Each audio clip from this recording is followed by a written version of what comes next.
500-600 versus 50-60 জন হেরে গেল। এরকম ঘটনা পৃথিবীতে একবার ঘটছে। পৃথিবীতে একবার ঘটছে এই ঘটনা। হেলাল সাহেব, আপনি বারবার ভুল করছেন। ওখানে আমি কুস্তি লড়িনি, আমি ওখানে শান্ত থাকতে বলেছি। এই কথাটা আপনি বারবার মিস করছেন। ওরা আমার কথা শুনেছে। Leadership, this is leadership. ওরা শুনেছে আমার কথা। এত দ্রুত ডেভেলপড হয় লিডারশিপের উপর। আপনারা যারা লেখাপড়া করেছেন লিডারশিপের উপরে, যে একজন লিডারের কথায় 500-700 লোক মুহূর্তের মধ্যে, এবং উনি ওইখানে লিডারশিপটা গ্রো করছে কতদিনের? 10 বছর। 2017 সাল থেকে এলাকায় আমি কাজ করছি। হ্যাঁ, কাজ করছেন, কিন্তু লিডারশিপে আপনার বিএনপি তার সাথে ছিল, তাই না? আপনি বিএনপি থেকে সরে আসলেন যখন, তখন থেকে আমি এই কথাগুলো কিন্তু আরো 10টা জায়গায় ঘটনা ঘটতে উৎসাহিত করবে। আমি বলছি যে ওই যে লোকটা বিরুদ্ধে গুন্ডা বলছেন তার বয়ানটা নিলেও ভালো হয়। আমি বলছি যে এটা মিরাকেল। দেখেন, এটা মিরাকেল। এইরকম 500-600 ভার্সেস 50 পৃথিবীতে একবার ঘটেছে এরকম। ওখানে কার পক্ষে কতজন ছিলেন আমার মনে হয় এই আলোচনা খুব একটা প্রাসঙ্গিক না। উনি বলছেন এইজন্য এই ঘটনাটি ঘটেছে। আমি বলছি যে আমার নেতাকর্মী যদি আমার কন্ট্রোলে না থাকতো ওই দিন ওখানে ম্যাসাকার হতো, আমি সেটাই বলেছি। এবং সরোয়ার্দী উদ্যান, ধানমন্ডি লেক এবং চাঁদপুর সহ দেশের বিভিন্ন স্থানে পুলিশের অভিযানে মারধর, আটকের ঘটনা ঘটেছে। সেটির ভিডিও এসেছে সামাজিক যোগাযোগ মাধ্যমে এবং সেটি নিয়ে ব্যাপক আলোচনা সমালোচনা চলছে। পুলিশের যে এত মারমুখী একটা আচরণ, সেটা আসলে কি বার্তা দিল? এটা দুঃখজনক। আমরা ইউনিফর্ম চেঞ্জ করেছি, গভর্নমেন্ট শুদ্ধ চেঞ্জ হয়ে গেছে, নতুন নির্বাচন, নতুন সরকার, কিন্তু এখনো হয়তো ইনস্টিটিউশনগুলো নিজেদেরকে ওভাবে রিফর্ম করতে পারে নাই। আমাদের এই যে 17 মাসের নানান রিফর্মের কথা আমরা শুনেছি, সেখানে কিন্তু ইনস্টিটিউশনগুলোকেও গঠন করবার জন্য কমিশনগুলো রিপোর্ট দিয়েছে, এবং এর মধ্যে পুলিশের উপরে কিন্তু বিশাল রিপোর্ট জমা পড়েছে যে পুলিশকে কি করে নতুনভাবে ঢেলে সাজানো যায়। আমার মনে হয় যে এই রিফর্ম কমিশনের যে রিপোর্ট আছে, সেটা নিশ্চয়ই সরকারের হাতেও আছে, সেখান থেকে যেগুলো বাস্তবায়নযোগ্য, যেগুলো সত্যিকার অর্থে পুলিশের মধ্যে পরিবর্তন আনবে, অ্যাটিটিউডে, চিন্তায়, কাজে, মানে ইমপ্লিমেন্টেশনে, সেই বিষয়গুলোকে যদি বাস্তবায়ন করে সরকার, তাহলে আদতে কিন্তু সরকারেরই লাভ হবে। আমি আপনার এখানে আসবার আগে আরেকটা টক শোতে কথা বলছিলাম, আমি সেখানে 21শে ফেব্রুয়ারি নিয়ে যথারীতি প্রশ্ন এসছে। আমার কাছে মনে হয়েছে যে দল পাল্টায়, সরকার পাল্টায়, কিন্তু প্রতিষ্ঠানগুলো, যেগুলো পুলিশ বলেন, প্রশাসন বলেন, তাদের কিন্তু যে নীতিগত চরিত্র, সেটা হচ্ছে সরকারি দলের হয়ে সব সময় কাজ করা। মানে সরকারি দল যতটুকু না চায়, যে বলেন না যে ধরে আনতে বললে বেঁধে আনে, তো আমাদের প্রশাসন এবং পুলিশের চরিত্রটা অনেকটা ওরকম। যদি বলে ধরে আনো তাহলে বেঁধে আনবে।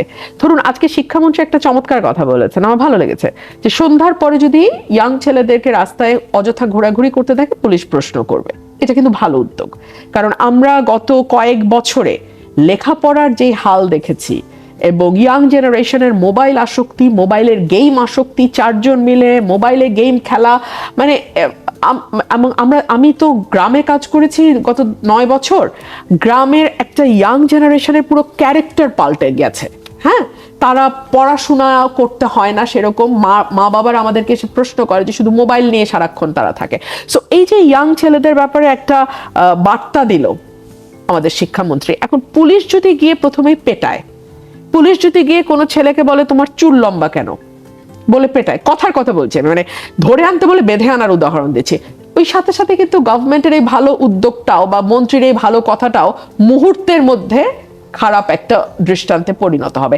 সো এই জন্য আমি বলি, সরকারকে তার নিজের স্বার্থেই প্রশাসনকে নিরপেক্ষ হবার বার্তা দেওয়া উচিত। ধরুন আমার ঘটনায় যদি পুলিশ তো অন স্পট ছিল, সাথে সাথে কারা ওই দখল করেছে, এই ভিডিওর ভাই এটা সবাই দেখেছে, বাংলাদেশের এমন কোনো মানুষ নাই মোটামুটি সচেতন তারা ওই ভিডিও দেখে নাই। সো পুলিশও জানে ওখানে কারা কারা এই দখলদারি কাজটা করেছে। সাথে সাথে যদি তাদের গ্রেফতার করতো, আপনি বলেন তো সরকারের ভাবমূর্তি উজ্জ্বল হতো নাকি হতো না? সরকার কি তার গ্রাম, ওয়ার্ড, ইউনিয়ন লেভেলের কর্মীদের অপকর্মকে বাঁচাতে গিয়ে নিজের ঘাড়ে দোষ নেবে, নাকি সরকার আইনের শাসন প্রতিষ্ঠা, সকলের জন্য আইন সমান, এটা প্রতিষ্ঠা করবার অ্যাটলিস্ট দৃশ্যমান কিছু উদ্যোগ নেবে? এই চয়েসটা কিন্তু সরকারকে মেক করতে হবে। চাইলে কিন্তু সরকারের পক্ষ থেকে যারা টকশো করেন তারা যদি কিন্তু দিয়ে বিষয়টাকে ডিফেন্ড করার চেষ্টা করতে পারেন, তাহলে কি হবে জানেন? আরো 10টা আসনে উৎসাহিত হবে। শুধু তো আমার আসন না, আরো 88টা আসনেই বিরোধী দলের নেতাকর্মী আছে, এমপি আছে। সেই 88টা আসনকে উৎসাহিত করবে, কিংবা যেই আসনে হয়তো সরকারি দলের এমপি আছে সেখানে কি অন্য দলের লোক নাই, অন্য দলের নেতাকর্মী নাই, তাদের উপর জুলুম করতে উৎসাহিত করবে। কিন্তু যদি কিন্তু ছাড়া, this is not permissible, full stop. এটা যদি হয় সরকারের বার্তা, শুধু কথায় না কাজে, তাহলে কিন্তু এই বার্তাটা অটোমেটিক্যালি ট্রিকল ডাউন করবে এবং এই বার্তাটা প্রশাসনের সর্বত্র ছড়িয়ে যাবে যে এই সরকার মুখে যা বলে কাজেও সেটা করে দেখায়। ধরুন আমার ঘটনাটা অসম্ভব আলোচিত এবং সরকার মাত্র ওথ নিয়েছে। স্বরাষ্ট্রমন্ত্রীর উচিত ছিল না পুলিশকে ফোন দিয়ে বলা, যা হয়েছে নিরপেক্ষ ইনভেস্টিগেশন করো, ভিডিও আছে আমরা দেখেছি, সেই অনুযায়ী ব্যবস্থা নাও। এটা বললেই কিন্তু আমার পুলিশ, আমার ওসি এত ভয় পায় না। আমার এসপি 14 বার ফোন করে বলে না যে আমি পেনাল কোডে মামলা দেন, দ্রুত বিচার এনে দেওয়া যাবে না। আপনি বোঝেন, কারণ তাদের কাছে তো পরিষ্কার বার্তা যায় নাই। তারা জানে যে আওয়ামী লীগও তো মুখে মুখে বলছে আইনের শাসন আছে, আওয়ামী লীগও তো মুখে মুখে বলছে প্রশাসন নিরপেক্ষ, তো এই সরকারও তো তাই। সুতরাং আমাকে সরকারকে সার্ভিস দিয়ে যেতে হবে প্রতি মুহূর্তে। হ্যাঁ, আমার কাছে মনে হয়েছে যে একটা চমৎকার এক্সাম্পল বিএনপি সেট করতে পারতো, 21শে ফেব্রুয়ারিতেই পারতো। আমি বলেন আমার জায়গায় যে কেউ হইলেও এই কাজটা করা যেত। চাঁদপুরেও সম্ভবত এরকম একটা ঘটনা ঘটেছে। এই দুটো জায়গায় কিন্তু চমৎকার এক্সাম্পল সেট করতে পারতো। কিন্তু ওই যে ইগো বা অহংকার, বা ঠিক আছে আমি তো চাই আমার নেতা কর্মীরা এরকম করলে পার পাক, এই যে পার পাক, এটা কিন্তু দিন শেষে সরকারকে একেবারে ঝাঁঝরা করে দেয়। আওয়ামী লীগকে কিন্তু 5 তারিখে আর খুঁজে পাওয়া যায় নাই। আওয়ামী লীগ কিন্তু দল হিসাবে অনেক আগে আওয়ামী লীগের মৃত্যু হয়েছে। আমার একটা বই প্রথমা থেকে বেরোবে খুব শীঘ্রই, সেখানে আমি বলেছিলাম যে পুলিশ প্রশাসন দিয়ে আওয়ামী লীগ ক্ষমতায় ছিল ঠিকই, কিন্তু শেখ হাসিনার একজন রাজনীতিবিদ হিসেবে মৃত্যু হয়েছে আরো অনেক আগে। বিএনপিকে ঠিক করতে হবে তারা পুলিশ প্রশাসন দিয়ে আওয়ামী লীগের কায়দায় বিরোধী দলের বা বিরোধী মতের মানুষকে চুপ করিয়ে ক্ষমতা লিঙ্গার করবে, নাকি যেটা দেশনেত্রী বেগম খালেদা জিয়ার নীতি ছিল, ক্ষমতা ছেড়ে দেই, কোনো অসুবিধা নেই, আমি বিরোধী দলে থাকবো, আমি জেলে যাব, কিন্তু তারপরে দেশের স্বার্থ মানুষের স্বার্থের সাথে আপোষ করব না। এইটা এই দলের প্রিন্সিপাল হবে। এটা দলকে এবং সরকারকে ঠিক করতে হবে। জি, জনাব সৌরভ হাসান কিছু যোগ করতে চান কিনা এই বিষয়ে? আরেকটি খবরের দিকে আপনার মনোযোগ আকর্ষণ করতে চাই, সেটি হচ্ছে আওয়ামী লীগের বিভিন্ন কার্যালয়ে নেতাকর্মীদের প্রবেশের চেষ্টার এক ধরনের খবর আসছে। এর নেপথ্যে কি সেটি নিয়ে অনেক জল্পনা কল্পনা চলছে যে বিএনপির সাথে কি আওয়ামী লীগের কোনো আপোষ সমঝোতা হয়েছে কিনা বা জামায়াতের সাথে হয়েছে কিনা, আপনি এই বিষয়ে কি বলবেন?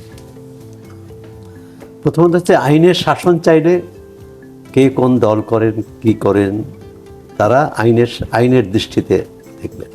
সেটা পুলিশের ক্ষেত্রে সত্য, র্যাবের ক্ষেত্রে সত্য।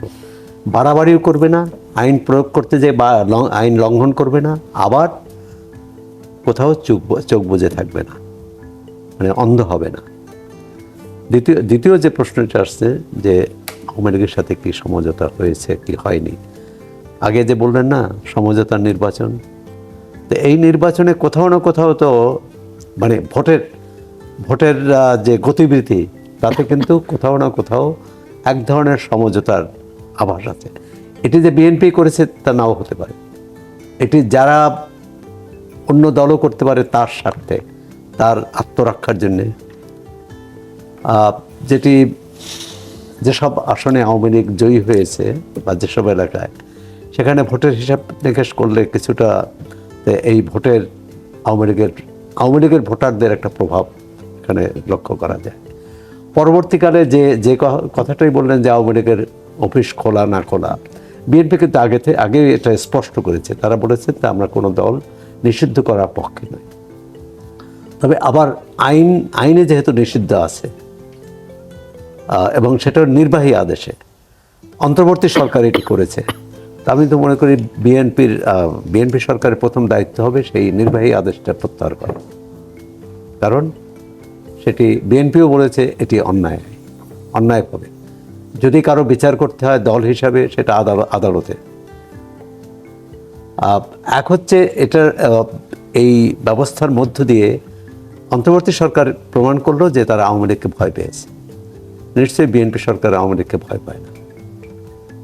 তারা আইনানুগভাবে যেটা ন্যায্য, নাগরিক হিসাবে যেটা ন্যায্য, সামনে স্থানীয় সরকার নির্বাচন, সেটি নামে হোক বা বেনামে হোক। যদি নামে হয় তখন প্রশ্ন আসবে যে আওয়ামী লীগের নেতাকর্মীরা এই নির্বাচনে প্রতিদ্বন্দ্বিতা করতে পারবেন কিনা। আর যদি বেনামে হয় তখনও প্রশ্ন আসবে যারা আওয়ামী লীগ করেন তারা প্রতিদ্বন্দ্বিতা করতে পারবেন কিনা। সরকারের সামনে কিন্তু অনেকগুলো চ্যালেঞ্জ। জুলবাড়ি হেলাল, আমাদের হাতে একদমই সময় নেই, 1 মিনিট করে সময় দিব আমি তিনজনকেই।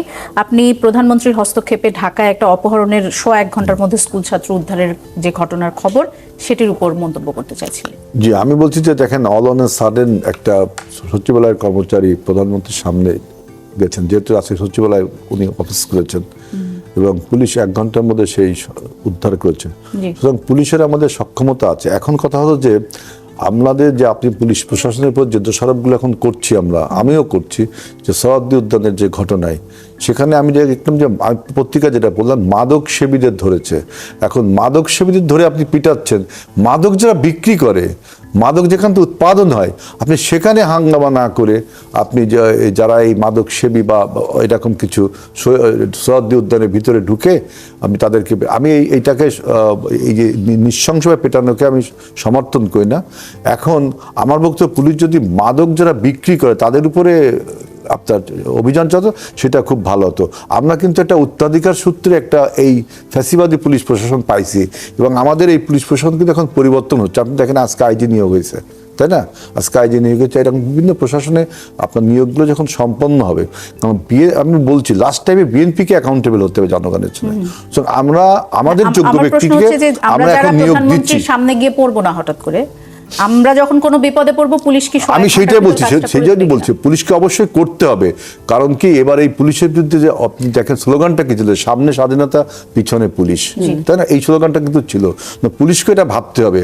সেই জন্য বর্তমান পুলিশ প্রশাসন, আমাদের 7 দিনের সরকারের, আমরা প্রশাসনের সব বদলটা করতে পারিনি। জবাব দিতে তো আমাকে করতে হবে, কিন্তু আমাকে পুলিশ প্রশাসনটা সাজাতে দিতে হবে। আমি যোগ্য ব্যক্তিটিকেই পশাবো। আমার ওই লোকটা যখন কাজ না পারবে, তখন আপনি আমাকে আঙুল তুলে দেখাতে পারেন। কিন্তু এখন যে প্রশাসন আপনার রয়ে গেছে, যেমন রুমিন ফাদার ঘটনাটা, এই প্রশাসন দেখালে যদি বলেন যে মাদক সেবীদেরকে মেরেছে, না, আমি তো সেটা বলিনি। আমি মাদক সেবীকে আপনি মারবেন তা তো বলিনি। আমি সোহরাওয়ার্দী উদ্যানে ঢুকে আপনি যাদেরকে মারলেন, আপনি ওই কারণ দেখিয়েছেন মাদক সেবী, তো মাদক যে বিক্রি, আমি সেটা বলছি, তাদেরকে আপনি ধরতে দেখা, উৎপাদন যেখান থেকে হচ্ছে, ইম্পোর্ট যেখান থেকে হচ্ছে, সেইটাকে আপনি টার্গেট না করে বিশ্ববিদ্যালয়ের ছেলেদেরকে আপনি টার্গেট করছেন। এইটা হলো আমার বক্তব্য। রুমিন ফারহানা, একেবারে শেষ মন্তব্য জানতে চাই। কোন বিষয়টি? এই যে প্রধানমন্ত্রীর যে ঘটনাটা, এটি আপনার কি মনে হয় যে, আমার একবার সংসদে আমি প্রশ্ন করেছিলাম যে মাননীয় প্রধানমন্ত্রী, মানে সিটি কর্পোরেশনের মশা বাড়া থেকে শুরু করে মানুষ হত্যার বিচার পর্যন্ত সবকিছু আপনার কাছে কেন চাইতে হয়? প্রধানমন্ত্রীকে প্রশ্ন করার সুযোগ ছিল সংসদে, এই প্রশ্নটি আমি করেছিলাম। উনি ওনার মতো করে দীর্ঘ উত্তর দিয়েছেন। আশা করি আমরা নতুন সরকার, তারা সবকিছু প্রধানমন্ত্রীর নির্দেশের অপেক্ষায় বসে থাকবে না। মানে প্রধানমন্ত্রী নির্বাহী বিভাগের প্রধান, হ্যাঁ, কিন্তু তার বাইরেও অনেকগুলো সাংবিধানিক প্রতিষ্ঠান আছে, অনেকগুলো স্বায়ত্তশাসিত প্রতিষ্ঠান আছে, অনেকগুলো রাষ্ট্রীয় বাহিনী আছে। তারা তাদের যার যার দায়িত্ব এবং কর্তব্য সম্পর্কে ওয়াকিবহাল থাকবে, এবং অ্যাটলিস্ট দলীয় বাহিনীর মতন তারা কাজ করবেন। এবং এই যে কথাটা আপনি বললেন যে হঠাৎ করে প্রধানমন্ত্রীর সামনে পড়ে যাব আর পড়ে গিয়ে আমি বিচার দিয়ে ফেলতে পারবো, এই সৌভাগ্য তো আসলে সকলের হবে না, তাই না? সো আমাদের প্রধানমন্ত্রী পর্যন্ত পৌঁছাতে পারবেন না এমন মানুষের সংখ্যাই বাংলাদেশে মানে সর্বাধিক। তো সেই দিক মাথায় রেখে আমার মনে হয় যে নতুন সরকারে এই যে বার্তাটা দিতে হবে, মাথার উপর থেকে বার্তাটা আসলে ট্রিকল ডাউন করবে। আমাদের আর হাতে